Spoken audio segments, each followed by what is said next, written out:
Hey guys, it's Iowa Steeler from Steelers Xtreme Forum back again today to talk about the Pittsburgh Steelers. We're going to talk a little bit about the preseason game against the Detroit Lions. I watched most of that game, so I'll give you kind of some of my insights, some of the things I liked and some of the things I disliked that I saw in that game. Um, Also want to touch on, the topic of that's been going around since obviously quarterback Bruce Gradkowski got injured in the preseason game. There's been a lot of talk amongst Steeler Nation. Should we bring Michael Vick back for the quarterback position? And I'll give you my thoughts on that. So We'll start with the preseason game, basically. The Steelers took on the Detroit Lions. I will say I thought the game overall for the Steelers was very up and down. They started off, they were up 17, I think, to 3 at one point. It kind of looked like the Steelers might cruise to a preseason victory for once. I think they've lost something like the last 12 or 13 of their preseason games, 12 of 13, I should say. So it is kind of disappointing somewhat because I feel like preseason games aren't hugely important in the big picture of things, especially when you have a team like the Steelers where you got star power like Antonio Brown and Ben Roethlisberger and Le'Veon Bell. Those guys are going to tear it up. They don't necessarily, I think, need the preseason to be good. They're veterans. They've been around. They can play. They've proven they can play. I think a little preseason time helps those guys out so that they can be a little more polished when they play week one. But I do think that preseason games are somewhat important in that the younger players on your team, it does help them build some confidence going into the regular season. Guys like that just got drafted, like a Sean Davis, to go in there and get a win. That's a confidence builder. So I kind of want to see this. I kind of want to see them put a little more effort into the preseason games a little bit because they're out there and it's pretty vanilla offensive schemes, vanilla defensive schemes. Keith Butler was dialing up some blitzes, but it wasn't anything exotic by any means. So I kind of want to see him put more of an emphasis on winning a few of those, maybe just as a confidence builder for our younger guys. But in the big picture of things, I know it's not a huge deal to win those or not. The Steelers historically haven't been winning a lot of preseason games lately, and it doesn't really seem to matter when the regular season comes around. So I don't put too much stock into it. It's kind of a luxury to want to see them win them. But I watched the game, very up and down performances. Obviously, a lot of starters were sat out. Tomlin came out right out beforehand and said these guys weren't going to play. Roethlisberger and Bell and them weren't going to play. I'm perfectly okay with that.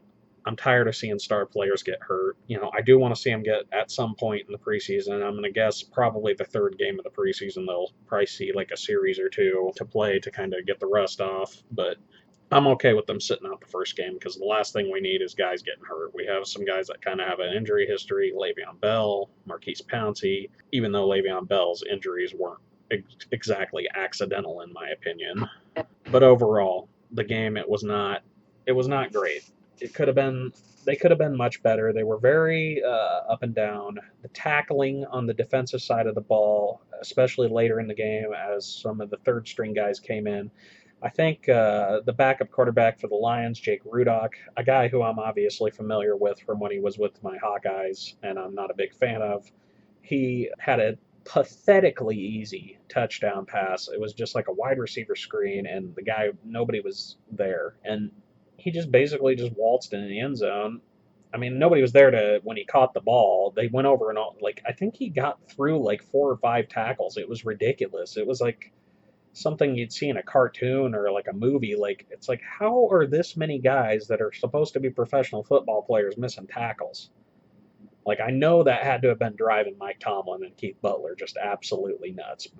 And that was just one incident. That was just one incident of bad tackling. There was a lot of bad tackling, particularly in the second half. So that's something I'm hoping this week in camp and in practice they just kick their asses over because it was awful. That was not Pittsburgh Steeler football. I know it's rusty. I know it's the preseason, but man, you have got to play better than that. There was some bad tackling, but there were bright spots in this game. One guy I'd like to point out is Daryl Richardson. I've been reading camp notes off and on, to kind of see how these guys are doing in camp during practice. And Daryl Richardson kind of jumps out a little bit. Like they kind of mention, he kind of gets mentioned here and there. That he's got good speed and good vision, and he bounces around and he hits the hole and he just takes off. He's aggressive, But that's practice. Practice is one thing. But watching the guy play, I was pretty impressed. I mean, he's got good speed to him. He kind of reminds me in ways of D'Angelo Williams, like a younger D'Angelo Williams. I mean, he's definitely got the hair down, but I thought he looked shifty. I thought he looked like he had good vision. He obviously, I think he's been taking notes from Le'Veon Bell because he had good patience. He let his blocks develop in front of him, and then he would hit the hole after his blocks developed. That's what I like to see from a running back, particularly a young guy that's fighting for a roster spot. I thought he looked better than Fitzgerald Toussaint. Obviously, he got more carries than Fitz did, but he looked better. He just looks more decisive. Toussaint, sometimes he makes a big play or here and there, especially when he stepped up and played when people were hurt last season. But he also kind of does things where you could see why he's bounced around a little bit in the league. So I really like Daryl Richardson. It was one game, so I'm not going to put too much stock into it. I want to see a little more from the guy. But he's kind of my dark horse. I think he's going to be our third string running back going into the regular season, just off the little bit I've seen so far. I could end up being completely wrong. Football's totally unpredictable, but I liked him. I liked Sean Davis. Sean Davis, he was kind of sketchy a little bit early on, but you could tell it was just like butterflies in his stomach from first game experience in the NFL. I think he was kind of like, hey, I'm in the NFL now. Like, it was that new moment for him. And he settled down after that. He settled himself down and he made some tackles and he played a little bit at cornerback and he played at safety as well. So he's a versatile guy and he's smarter. Watching him play, honestly, I think he's smarter than Shamarko Thomas. I think he's got a better head on his shoulders as far as an understanding of the game than Shamarko Thomas has. And Shamarko Thomas has been on this team for 3 or 4 years now. He's another guy. I watched him in the game, and he was constantly out of position. He whiffed on some tackles. I mean, the guy's talented. He can hit. He can go to the ball, but he takes bad angles. He's out of position, and that's a football knowledge part of the game. That's knowing where you need to be. He has physical tools, but he's not putting the knowledge of the game and the physical tools together, and that's something that we've seen over and over with him. He keeps being given chances, and when he gets those chances, he blows it. So honestly, I think Sean Davis is going to usurp him. I don't know if Sean Davis is going to end up playing corner or if they're going to play him at safety or if they're going to kind of do a Polamalu thing with him and let him do what he wants. I would love to see that kind of unpredictability in the defense again because Polamalu was a monster back in the day, when he kind of was given free roam to do what he wanted to do. Only time's going to tell if Sean Davis is up to that standard, and those are huge shoes to fill. But another guy that I like, Darius Hayward-Bay. He caught a 29-yard touchdown pass. He was out there throwing blocks. I like that guy. Yeah, he's a veteran player and everything, but I think this guy's contributions to our team have been understated. I don't think he's been given enough credit for the things that he's done. He's an underrated player in our offense, and I am so happy they brought him in because he got overdrafted. He wasn't ready for the prime time in the NFL when he got drafted. The Raiders, I think, put him in a bad position when he got drafted into the NFL. So to kind of see him now blossoming in the Steelers offense is truly awesome. I'm really happy for the guy. He just seems to kind of have a knack for making a play when you need a big play.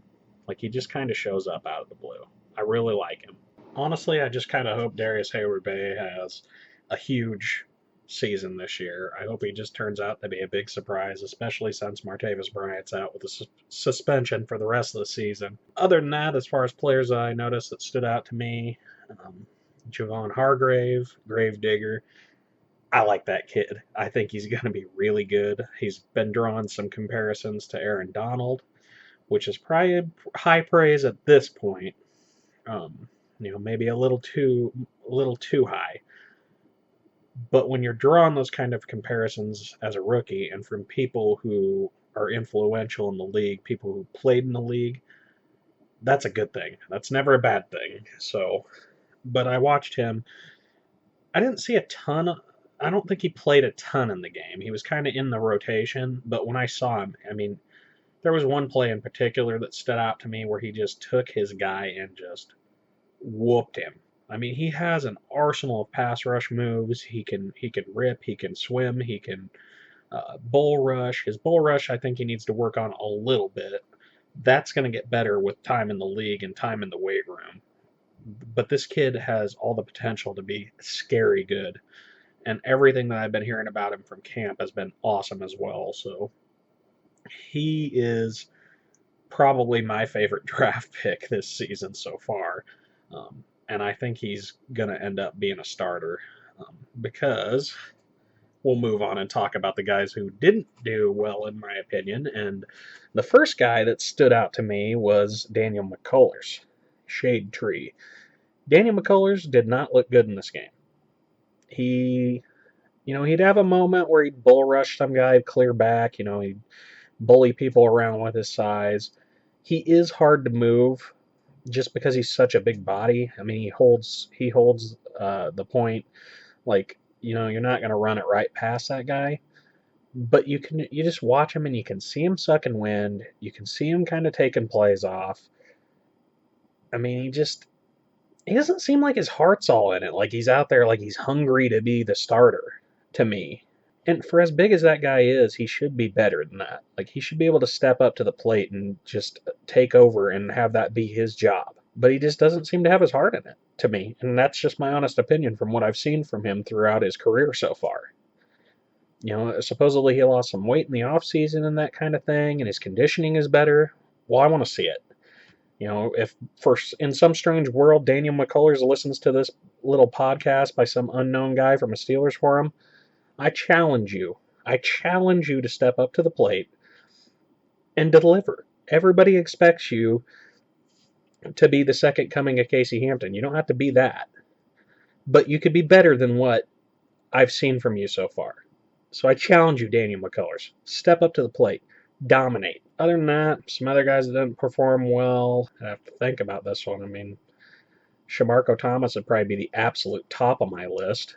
He was the other one that really stood out to me as far as negatives go. Just out of position on plays, poor tackling. I mean, when he can hit somebody, when the stars do align, the dude can lower the boom. And I mean, he can play. He's got the physicality. He's got talent.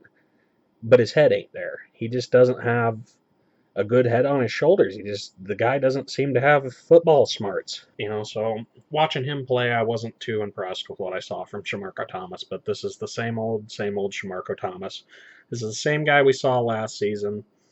I'm just not impressed with him, and honestly, I think the Steelers should probably cut ties with him after this season, if they keep him around.